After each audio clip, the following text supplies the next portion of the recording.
Welcome to Colonize the Ocean Podcast, where we discuss oceanic colonization, exploration, and education with your hosts, Adam Jewell and Brendan Traxler.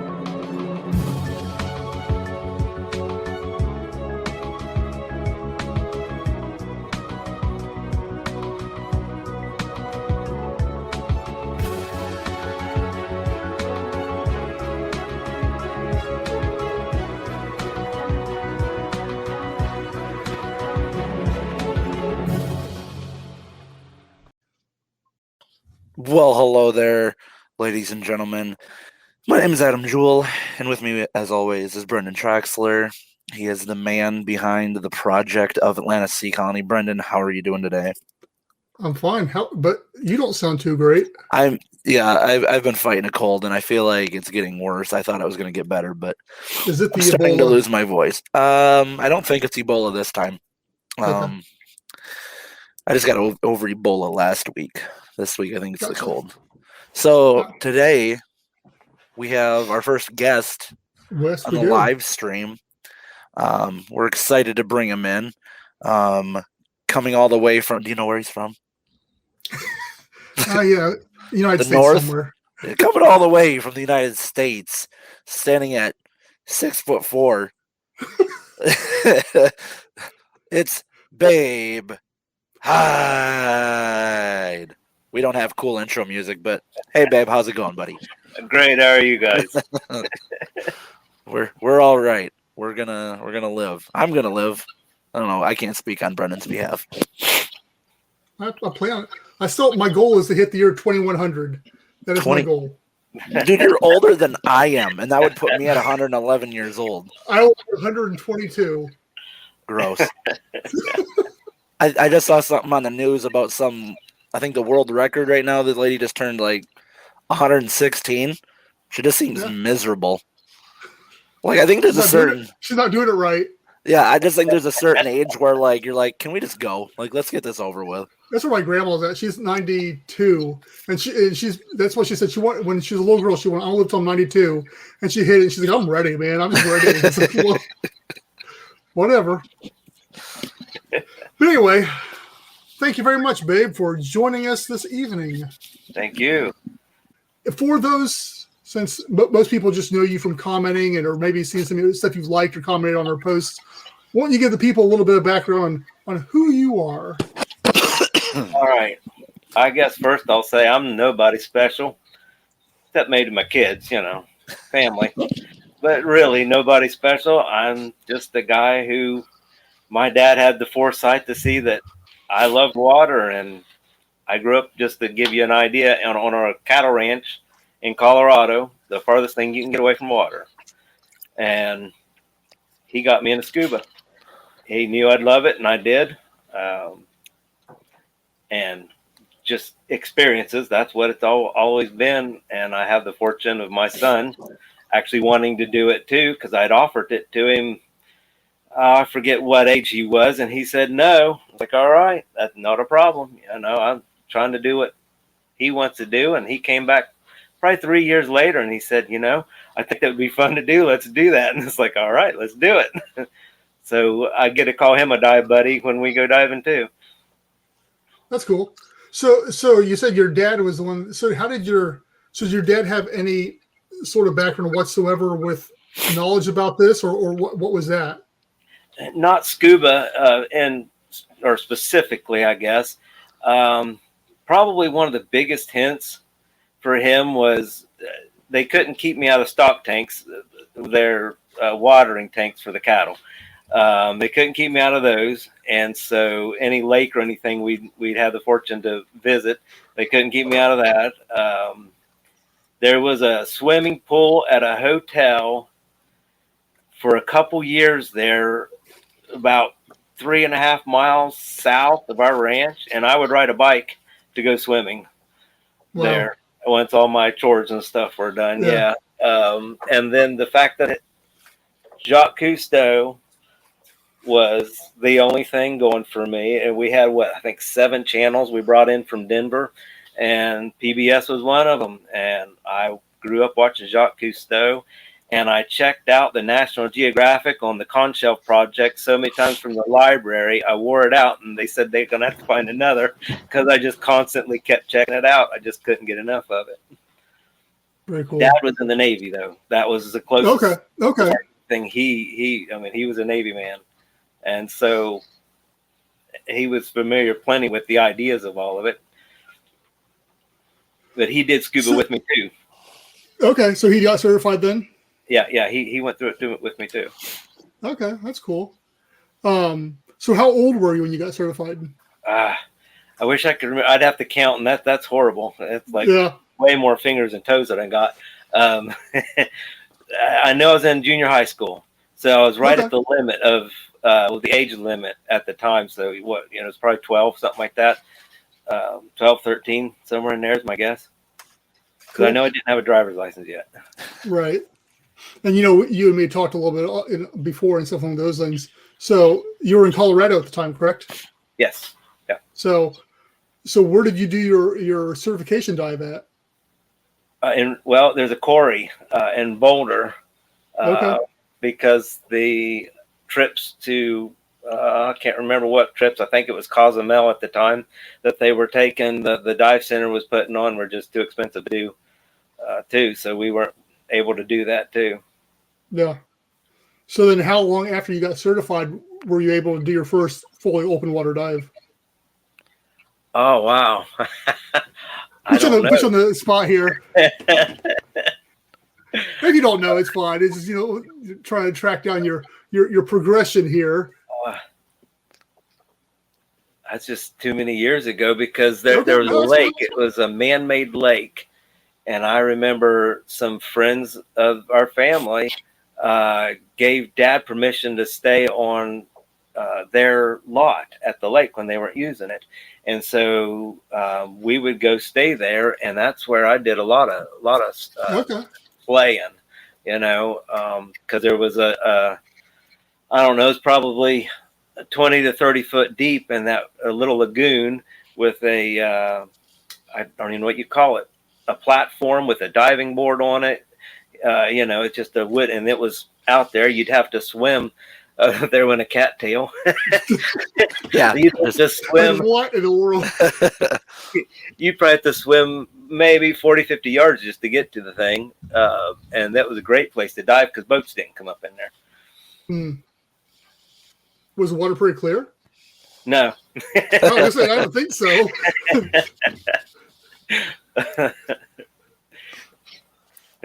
Now, Summersville Lake is a great place to go. It takes about 3.5 hours for me to get there from here. But at one point, they called Summersville Lake as West Virginia.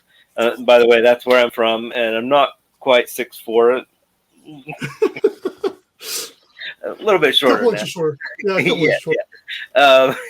But yeah, West Virginia is where I'm at, and Summersville Lake at one point was called the clearest water east of the Mississippi for a lake, because the problem was here, just like a lot of places in the last few years, they've had algae blooms coming in all over fresh water, and it's really decreased the visibility there. So you put multiple dives in. So where is if somebody's out there and they're getting into diving and where would you suggest would be a great place for somebody to go diving and not break the bank?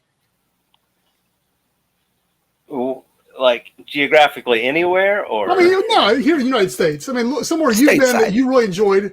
Yeah, stateside. That you've been to that you really enjoyed. My favorite still is going to be Key Largo. So it depends on what you call breaking the bank, because you can charter a lot of dive tours or dive boats for not very I guess it depends on what you call expensive, but not very expensive really. Or you can really go full tilt and pay a lot of money, but I guess actually it's a toss-up because I never went any wreck diving in Florida, and it's something I want to do because every wreck dive I've been has been off the Carolinas, and I've enjoyed those immensely. In fact, my first ocean dive was a wreck dive called the Sherman off the, I think we went out of, wow. I was in South Carolina at the time, but I think I crossed over to North Carolina to catch the boat to go on the dive. It was a Civil War. It was a Civil War ship, though, that sank. And it was the first time I saw an octopus and a puffer fish, a barracuda dropped into the water. And you'd have to know the whole story, but there'd been a storm, was actually leaving the area, because on the way out, there's about 6 foot swells, 5 to 6 foot. And on the way out, the storm was on the way out. So, the waves were actually getting less. And it was the first time I'd ever dove with my GoPro that's attached to my mask, and I forgot to put the memory chip in it, so I got no footage at all. Oh man! But when I dropped into the water, just beyond my arm's reach, this barracuda was sitting stock still, was probably 4 to 5 foot long, just sitting there looking at me. And I was like, because waiting for the assigned dive buddy to drop into the water to join me there's a drop line down there you wait on. And it was just sitting there looking at me. And it was like, well, this is too cool. And I thought I was getting it on camera. I was super excited. Are they not as an aggressive of fish as they make them out to be? Oh, no, not at all. They make them seem like they would just attack you the second that's what I think of when I think of a barracuda. If you can find some footage of Captain Slate, he'll feed barracuda and eels and stuff right off his mouth. And now those he tells a story that one ran in. He did it wrong. He said it was his fault, because he turned his head or something, and it ran into it, and he had to go to the hospital because it messed up his sinus system. I think it fractured a bone in his face. But yeah, when they go after the food, they go after it quick. They say, don't do any of this kind of stuff around them and have flashy bright things, and they don't care. And that one was used to seeing divers around the wreck, so it could have cared less. It was just saying, oh, another one of these things. So what is about wreck diving that's such an appeal to you? Probably because I've always loved history. Okay. I just love history. And there's a story. Yeah. There's a story there, just what part of it can I see? Yeah. It's pretty cool. So is there any wreck dives, like you're saying, off of Florida, that's really on your bucket list that you want to go hit? It's right on the tip of my tongue. Can't think. It's a really popular one too. Oh wow! You asked me that too quick. I should have had that answer ready. I'll think of it a dozen times. Yeah. When we get off here, it's like, oh man! Just jump back in if you come back with it or something like that. But, yeah. So we can talk more about that. But I think that you mentioned something we can segue into, and you're talking about Key Largo, and Key Largo obviously is known for Jules. Yeah. And you've had the fortune of being able to spend the night there and spend some time there. And I think that's, obviously with what we're trying to do with underwater habitats and stuff like that, that's the biggest appeal to hopefully the people that are consuming our content, but that also, obviously they're doing renovations on Jules right now too. So super excited to see what they're doing there with that. But yeah, if you can maybe talk a little bit about your experience there at Jules and leading up to it and everything. Leading up to it, we were how much did you know about it before you got there? Oh, how much? Okay. Well, being the person I am and loving it, I'd looked it up online many times. Yeah. In fact, when my kids were growing up, the Aquarius Reef base used to run a live cam all the time. Then until COVID, they were only doing it on live missions. But you could, look on their website and punch into a live cam and sit there and watch what was going on. I used to watch that, just sit there and watch that live cam and have the different windows of the different cameras on my computer. And that's, my kids grew up with that running in the background all the time, and so I was always looking up Jules and stuff about it, because I was like, wow, to stay there would be too cool. And forward wind a little bit, dive buddy, and him hearing me talk is basically one of my bucket list things that, me being a guy on a ranch, just had no idea how to make this stuff happen. Well, we'll make it shorter. He calls me one day and says, hey, I need you to schedule vacation from this day to this day in August. And I was, what? And he's like, you're going to Jules. And he said, we're all going to Jules. And I was like, whoa, no way. So he'd booked it, taken care of everything. Wow. And his uncle, him, my son, and myself, we all got to stay a night in Jules. And we did some training with a guy named Kevin Angelili, which I had met here in West Virginia.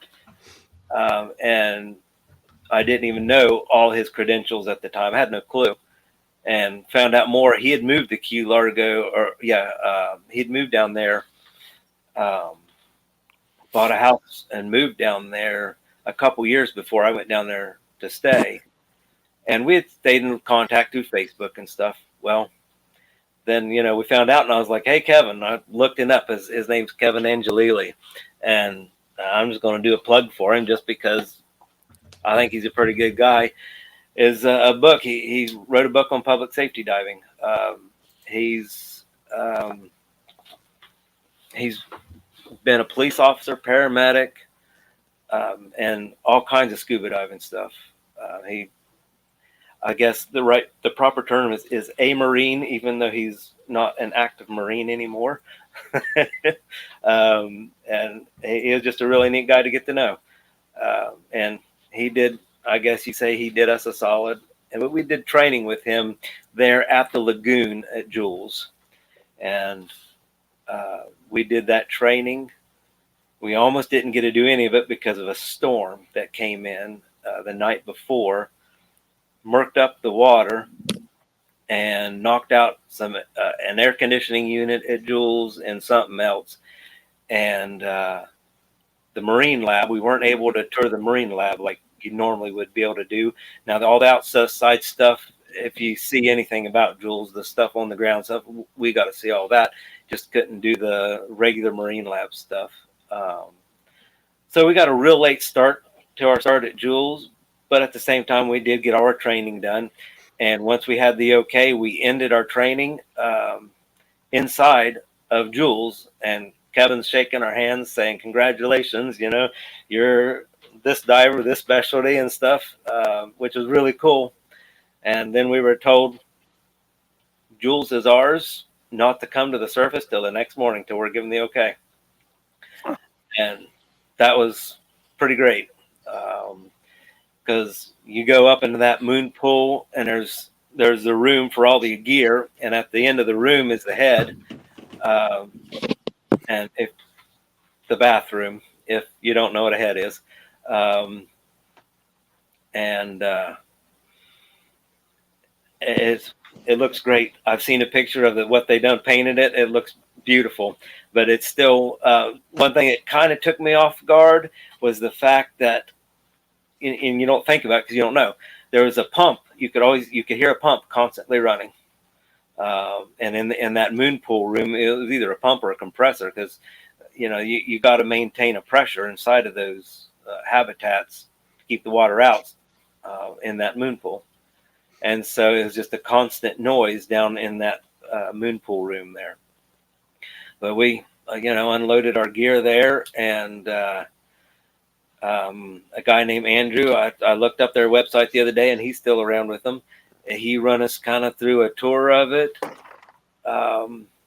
and then basically told us the same thing Kevin did: don't come to the surface. Took our dinner orders, and we were all pizza people, so we all ordered pizza and had pizza delivered. And I forgot to ask you about this, but I've been posting the videos on a YouTube channel. Just Babe H. That's all it is. As I go through and find them. Otherwise, that's Babe Hyde on Facebook. I've made all those videos public of my stay at Jules and a lot of the dives in Florida. Just anyone who's curious and wants to see a little bit of it. But then we toured through it, and I can't even begin. I'll have to look at my notes to make sure I hit the right stuff here. I'm linking I found your YouTube channel. I'm linking it in the chat right now for anybody that wants to subscribe to it. Thank you. And also, I threw the link out there to the book too. Oh, thank you. Yeah. I pulled up your. Hey, I'm your first subscriber. Yeah, not even my kids subscribe. What's up with that? Wow, yeah, all right. So here's the big question. How was the pizza? I was about to ask the same thing. I need to know. It was really good. It really was. I always wondered about that. As long as I've heard they deliver pizza, I'm like, yeah, but how good is that pizza actually going to be? Yeah, it was a handmade pizza. I mean, it was good stuff. And I never thought to look up how far away the pizzeria was, because it couldn't have been very far, because they would have dropped it off and then Andrew brought it down, in a pressurized container, right? So that pressure wouldn't affect it, coming down. Plus, it has to be dry and everything. And so he brought that in to us, along with extra scuba tanks to make night dives, because later in the night we all went out and just went all around Jules, which we had been around in the daytime, and now we were doing the same thing in the nighttime to see what was going on out there. And the notes I made here was the first time I came up is just because it was a bucket list thing. It was like almost overwhelming, because there's smells and the sounds and just seeing it all and just not being able to believe I was actually there. It was a huge thing. And what's more is I listened to a podcast, Tech Clark's interview with Jan Koblik today while I was mowing my yard. And I listened to that one last week. That's a really good one. Yeah, it was. I really enjoyed it. And because for those who don't know, he was like the head honcho of what Jules used to be when it was an actual science lab. And he still is the president of that foundation of that, of where Jules is right there. He's still the president of it. Basically gets, a hand in running everything. And he made the comment that then it didn't have near the amenities, and it was just a basic, what it is now. Now that, the bedding is all really nice bunks. There's TV, there's Wi-Fi. Obviously the head is plumbing, normal plumbing. And it's great. And so I'm just saying this because of what Atlantic Sea Colony is wanting to do with their underwater habitats. That's the way that is the way they will all be. Yeah. If not better, because that's what I'm looking forward to staying at Jules again for, is what, along with the renovations, what modern stuff are they adding, which is just unbelievable stuff they can add. That was something to know. My son, he is not an expressive person. He's not necessarily introverted, but he does not feel the need to talk to you. I mean, if you talk to him, he'll be perfectly normal and talk to you back. I mean, but he does not have the need to carry a conversation with somebody. He's just fine with just sitting there looking at nothing. If he has to, it doesn't even occur to him that he. That's a lot like Brendan. Is it? Well, yeah, that's my son, and he doesn't show emotion. So the reason I say all that is because at Jules, because of Wi-Fi, he brought his FaceTime up on his phone. And I've never seen him so excited in my life. He was all his friends, getting everybody on it, all his friends and his girlfriend at the time. And he was going through touring everybody. So, every minute and a half he'd come through showing a different person, the whole thing. And it was great. I've never seen him so excited. And for Brendan, we watched The Abyss. It was the first movie we watched while we were eating our pizza. Nice. Very cool. Yeah, that's. We went on a couple different night dives that night. Wow, I'm running out of things to remember to tell you. That's why I made notes. Yeah, no. I mean, before I was excited, it's on my bucket list, but now hearing you talk about it, it's just like that level of, I got to do this. It's just that much higher now too. It's Yeah, it is. That's the thing you'll see a lot of times on my, on a lot of this social media, my avatars or whatever is usually either the sign inside of Jules, that, it says, "Welcome to Jules Sea Lodge, so many fathoms under the sea," or it'll be a collage or the picture of my son looking in through the galley porthole, while my dive buddy's uncle was inside taking pictures while we were outside looking in. So, he got pictures of us looking in from the outside, and that's usually one of the avatar pictures or main pictures I have up. But yeah, you can see the excitement because I can't stop grinning talking about it. Yeah. It is worth it to me. And what's more is Tech Clark, listening to him today, saying that was one of the absolute most exciting things he's ever done in his life. I mean, he got just this excited about it, and just you could hear it in his voice. Yeah. On his podcast when I was listening to that, and I was like, that is too cool. Here's this guy. I'm a nobody in comparison to his career and diving, and he's just as excited about it as what I am, and that just made my day. Yeah. So when you get thinking of stuff like that, you said you did all the research beforehand. You pretty much knew it. Was there anything when you got there that was a surprise to you, good or bad, that you just hadn't even thought about beforehand?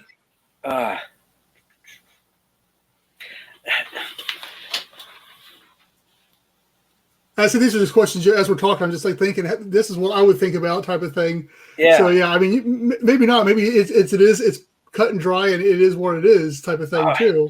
No, the problem is bringing back those memories, because I'm trying to think of the things. First of all, I'll say one thing. Even after reading about it and stuff, the layout of Jules, the lagoon, was nothing like I pictured it to be at all. What I thought it was from what I was looking at. Yeah. So I won't say it was a surprise, but at the same time, it was turned that way, trying to figure out where I was at after seeing these things. Sure. But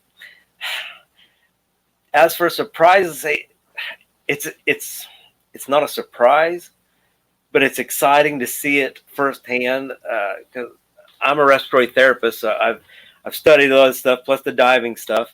Plus, if you take scuba lessons, a lot of instructors will take a regular water bottle, empty water bottle, screw the cap onto it tight, take it down there and you'll see it just does this. It just crumples. When Andrew brought our stuff for overnight stay down to Jules, because what you do is you pack a bag, and then they just bring it down to you in a dry box. And when I was unpacking my bag, I had contact solution. Well, before I opened it, I took a picture of it, and it's probably on Facebook, because that's the way it looks. It's all like this, even after being in the dry box, because the pressure. Right. And just like, that is too cool to see it inside the habitat. You're not out in the water. You're inside the habitat, and still that pressure's there, Yeah. As shallow as it is, too, because it's not super deep either. So no, I don't want to say it wrong, but I think the moon pool is 25, 28 feet deep, I think, is all the deeper it is. It's not very deep at all. Yeah, I knew it was still within one atmosphere. Yeah. But yeah, that's cool. So once again, pulling back from your memories and stuff like that. And there's the pictures have been out there, some of the updates they're doing. Was there anything in the habitat you're like, man, this really needs to be updated more so than anything else? Because it looks pretty dated from all the old pictures and stuff like those lines. It looks like still in the 70s almost, but no, it was just sensory overload because of everything. Sure, that's what it was. Because your galley down there, well, obviously for safety reasons, is a microwave. You can heat stuff up, different foods and stuff. They got different things that you can have down there, popcorn being one of them. And if you've never heard anyone talk about it, I think Tech talks about it. You can pop a bag of popcorn and it doesn't get all big, and inflate because the pressure, it like stays flat, but your popcorn pops inside of it. So it's like, that's pretty cool. It never occurred to me. I knew it was dated, but at the same time, I expected it to be, I guess you'd say, from all the pictures and stuff. So I'm actually really excited to see what they're doing in it. I really am, because that's how many years? 80 something, 86, is that right? So it's been that way since then. And talking about that, since Thane's in here, if anybody wants any updates on the pictures, either follow Jules or Thane, because they're both of them are posting pictures all the time about some of the renovations and stuff on both their Facebook pages as well. So both those are great sources of information for it currently. So, and when were you there? 2016, August 2016. Okay, so it wasn't that long ago. You ask him that like you want him to like come up with an alibi. Like, where were you? What were you doing on the night day? Of? Like, we're investigating a crime. We want to know where you were. Yeah, I knew it couldn't have been too long ago since you were talking about FaceTiming, so I knew it couldn't have been too long ago. But yeah. So I'm assuming you're ready to get back there once they open back up again. I'm dying to go. The more I talk about it, the more I want to. Yeah. It's definitely on my bucket list as well. And I was a little disappointed when I messaged them at the beginning of the year saying, "Hey, because the website had taken down all the stuff about it." And as before, I knew there had been talks about renovation, but I hadn't heard anything solid. And so, but yeah, it is as soon as I can, I'm getting down there. I understand. Yeah. So we've covered that stuff, and we could talk more about that. And well, I guess we'll segue from that too. Is obviously you having, as you said, with National Geographic wore out the con shelf and stuff along those lines, and you're familiar with Jules and probably most of the other habitats that have come and gone, just like I have as far as researching them, because it sounds like we're similar vein there as far as our passion for this type of thing. And then with Fabian with Proteus. In the process of hopefully one day coming as well. What is it about underwater habitats that is so appealing to you?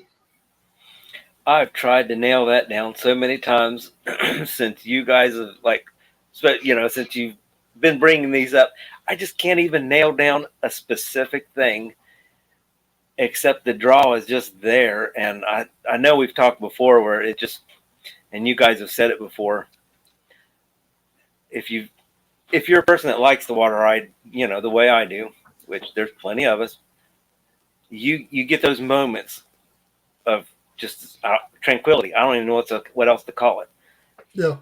And you can look around and it depends on what you're doing. Is even in some of the worst conditions, I'm sitting there grinning because I'm just like, this is too cool, I can't see past there, but this is really cool, kind of thing. It's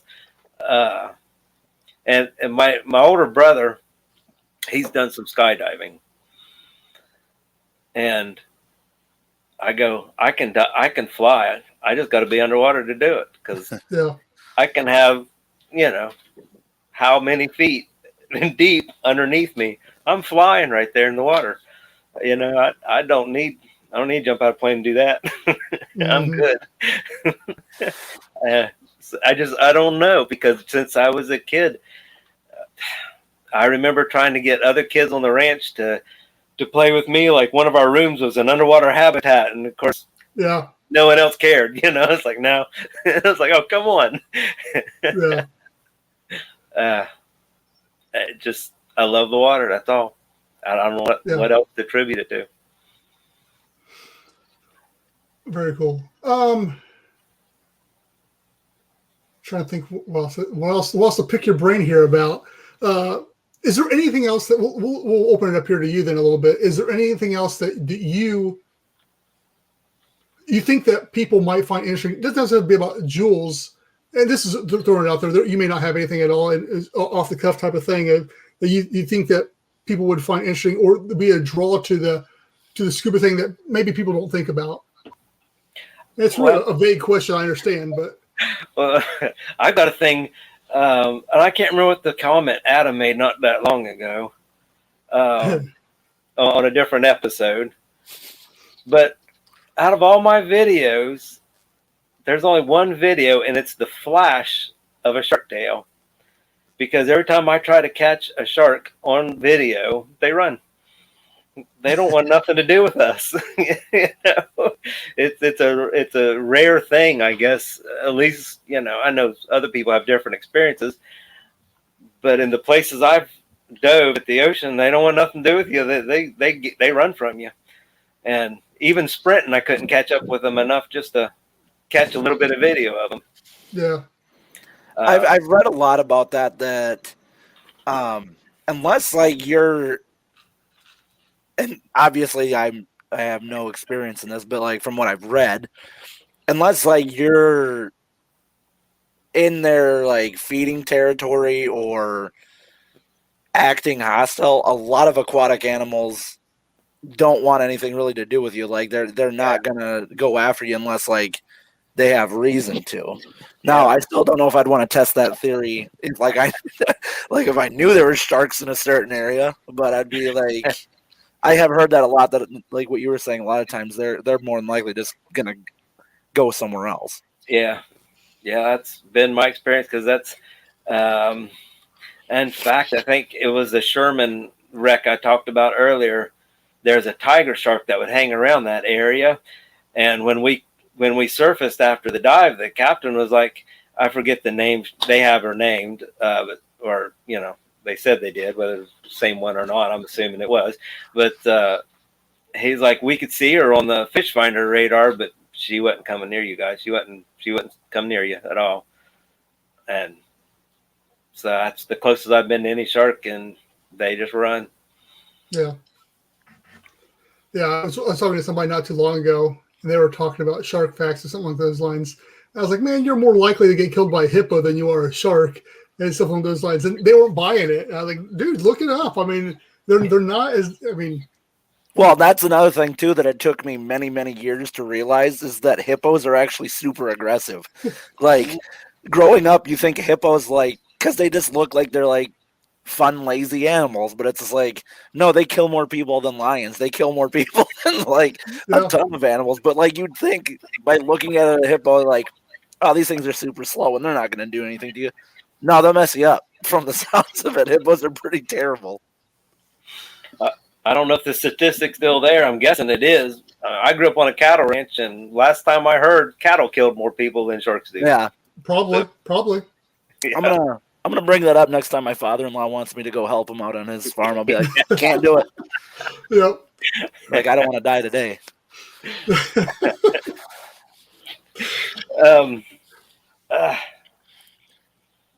I say you had mentioned having my full face mask that I had posted a picture of. Let's talk a little dive gear here for a few minutes. All right. So what do you got to show off? Oh, well. We're kind of nerding out now at this point in time. So I'm not endorsing products. No, it's one I looked at earlier, but I've got more Scuba Pro regulators than any other kind, I guess. So it's one of these I put in. It's a Spectrum from Ocean Technology Systems, I'll get it out there. But it's a pretty adaptable mask. It wasn't my first choice when I was looking, and I was only dream looking when I come across the sale on this thing. And it's a brand new mask with a camera mount and ambient air valve, which means at the surface, you open this valve, and that way you're not breathing off your tank. You're not wasting your tank air at the surface. It's a one-way valve, so waves splash, and you won't get anything in the mask. But for people that don't know or are starting out, these are very different than just having a regulator in and out like regular SCUBA.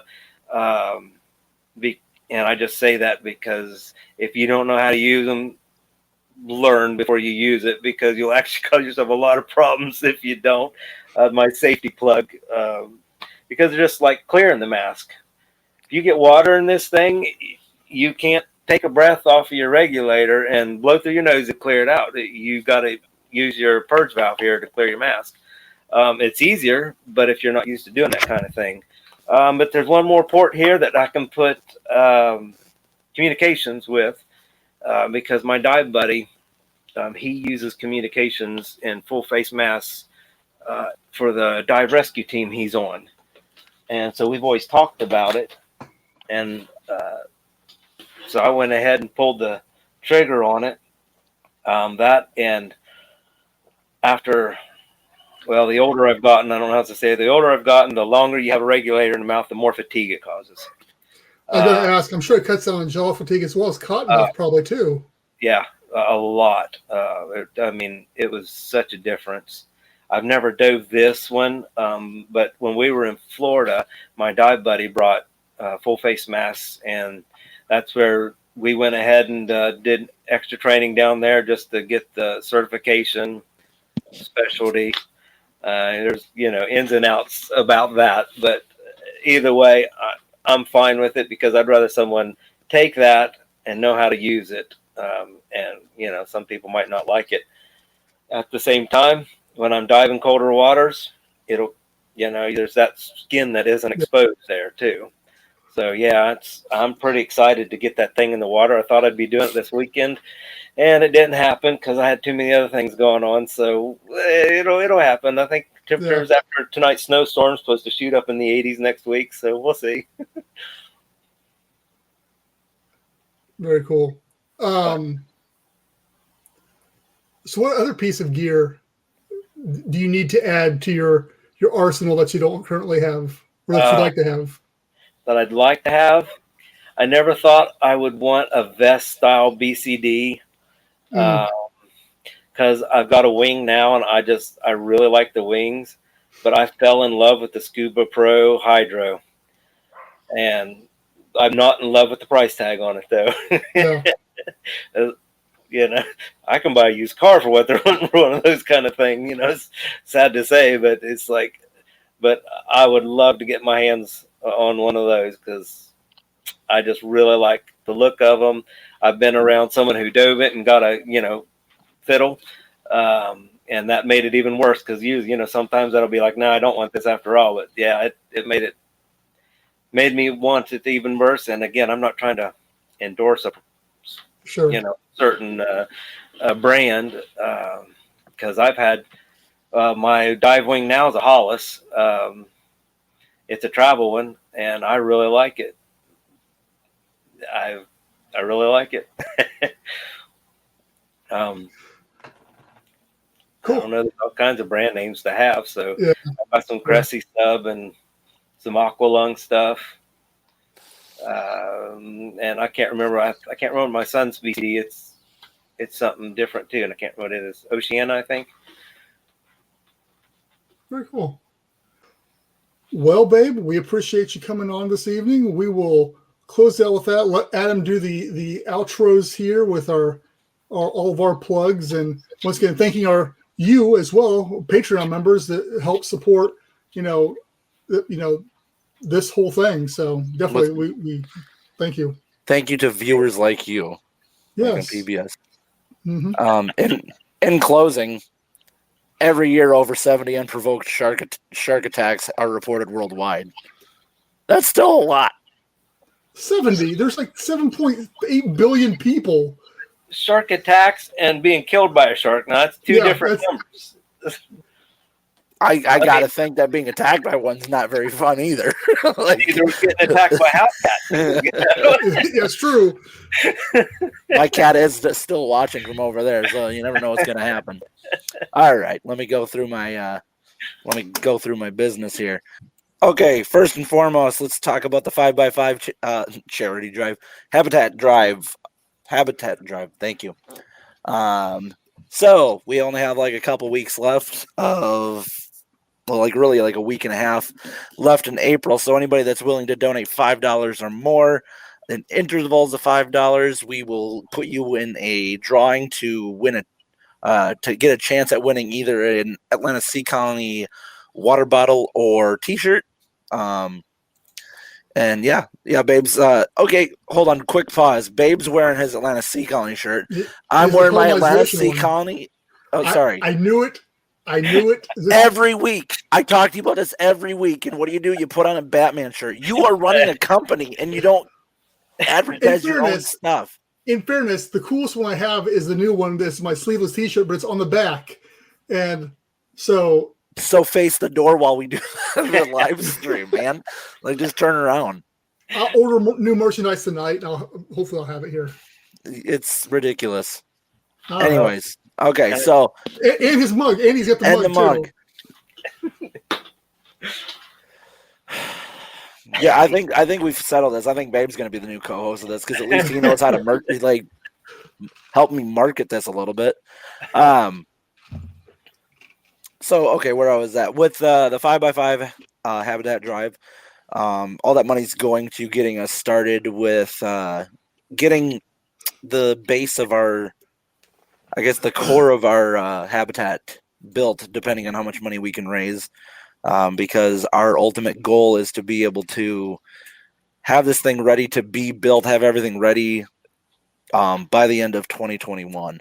So all that comes down to, the help that we can get, finding someone that, finding that special someone that's got deep pocketbooks to help us out, or just having a community of people that want to back us. So, if you were able to, donate $5 or more and get a chance to win a T-shirt or a water bottle. So also, you can find us at atlantaseacolony.com. From there, you'll be able to get links to all of our social medias. That's Facebook, that's Twitter, Instagram, LinkedIn, YouTube. I think those are the main ones. Also, if you want to do a monthly subscription to help us out, you can donate $1 to $5 a month at patreon.com/Atlanta Sea Colony. Today we were joined by one of our patrons. Babe is one of the Patreon members. We also have Edward Haas and who's the other one? I'm forgetting. Brian Acosta. Sorry. They are current patrons. So thank you guys for that. And if you want to do like a one-time donation, whether it's for the 5x5 Habitat Drive or if it's just out of the kindness of your heart and you just want to donate, you can do that through PayPal at www.paypal.me/Atlanta Sea Colony. And then we were just talking about the merch. We got Babe rocking the shirt and the coffee mug. You got me with the cool hat. You can find all that over at www.atlantaseacolony.com/merch. We got a really cool new design over there with the squid design or octopus design. Sorry. Jeez. We got that design over there. And if Brennan would have wore that piece of merch, you guys would have been able to see it, but whatever. So that's another way of helping out. A portion of those sales go to us as well, which is nice. Other than that, once again, thanks to Babe Hyde for joining us today on the live stream. You guys can catch us every Tuesday at 7:30 p.m. Central, whatever that relates to in your guys' times of wherever you guys are joining us from. Thanks once again for tuning in. And with that being said, have a good night.